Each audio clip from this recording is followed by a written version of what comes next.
Hello, bachon. Let's see the question. Question says a letter is taken out at random from assistant and another is taken out from statics.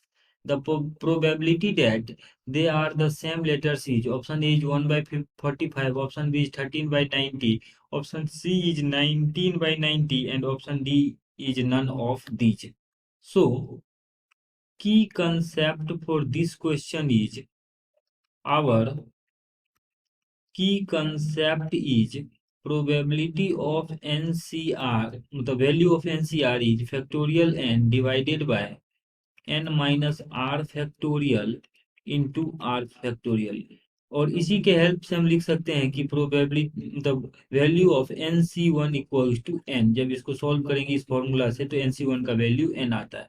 Now question में कह रहा है a letter is taken out at random from the word assistant से लेना है और static से, और कर then the probability that they are same letters.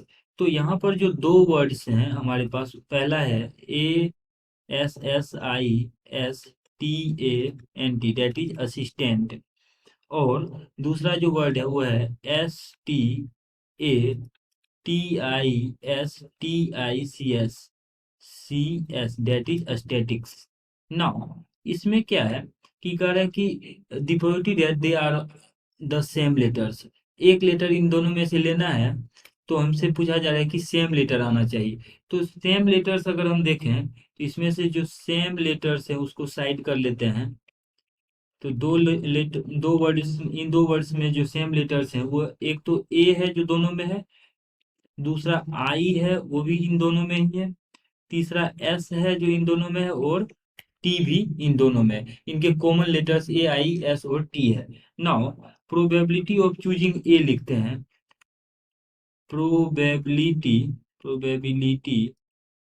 Of choosing a, probability of choosing a.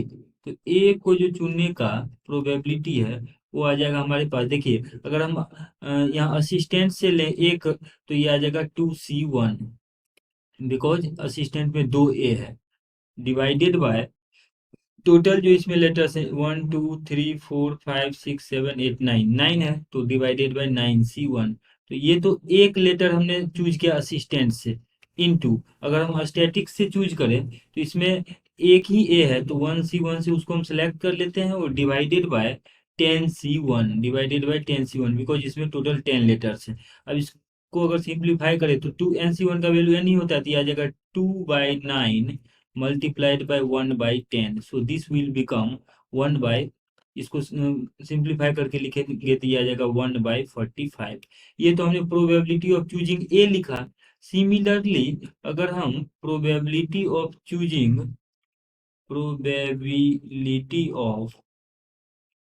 Choosing आई लिखें तो आई को चूज करने का प्रोबेबिलिटी कितना हो जाएगा। अगर आई हमारे पास असिस्टेंट से आए तो असिस्टेंट में जो है आई एक ही है तो 1C1 से उसे हम सेलेक्ट कर लेते हैं, डिवाइडेड बाय टोटल 9C1 है तो ये आ जाएगा 9C1। ये तो असिस्टेंट से चूज करने का हुआ।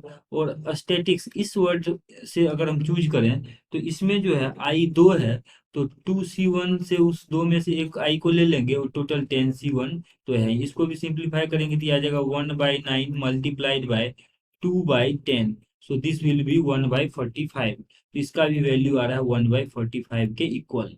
सिमिलरली अगर हम लिखें प्रोबेबिलिटी ऑफ चूजिंग आई के बाद अगर हम एस को चूज करने का तरीका लिखें तो एस अगर हम असिस्टेंट से चूज करेंगे तो असिस्टेंट में टोटल 3 एस है, उसमें से एक को चूज कर लेते हैं तो 3C1, divided by 9C1, total मतलब टोटल आउटकम्स उसके अंदर, बिकॉज यहाँ पे 9 लेटर्स हैं। सिमिलरली स्टैटिक्स से अगर देखें तो स्टैटिक्स में एस जो है इसमें भी 3 एस है तो 3C1 से एक एस को सिलेक्ट किया आउट ऑफ 10C1 में से, तो इसका वैल्यू आ जाएगा 3 × 3, दैट इज 9/9 × 10। सो इसको सिंप्लीफाई करेंगे तो 1/10 आ जाएगा। अब देखिए प्रोबेबिलिटी ऑफ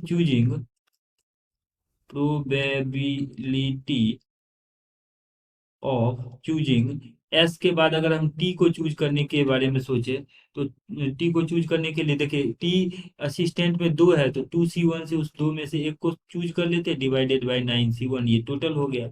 सिमिलरली अगर हम स्टैटिक्स में देखें तो स्टैटिक्स में भी दो, स्टैटिक्स में अगर हम देखें तो एक दो तीन, 3t है तो 3c1 से उसमें से एक को चूज किया, out of 10c1।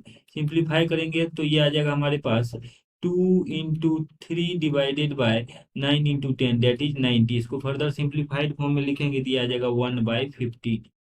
So our total probability जो है यहाँ से लिखेंगे, so total probability is, so total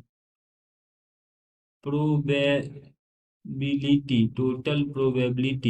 is equals to 1/45 plus 1/45 plus 1/10 plus 1/15, 1/15।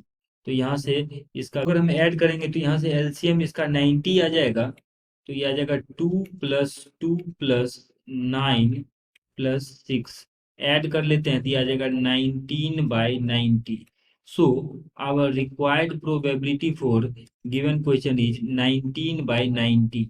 अगर ऑप्शंस में हम देखें तो 19/90 जो है, 19/90 ऑप्शन सी में है, so option C is the correct answer. Hope that you understood it well. Best of luck.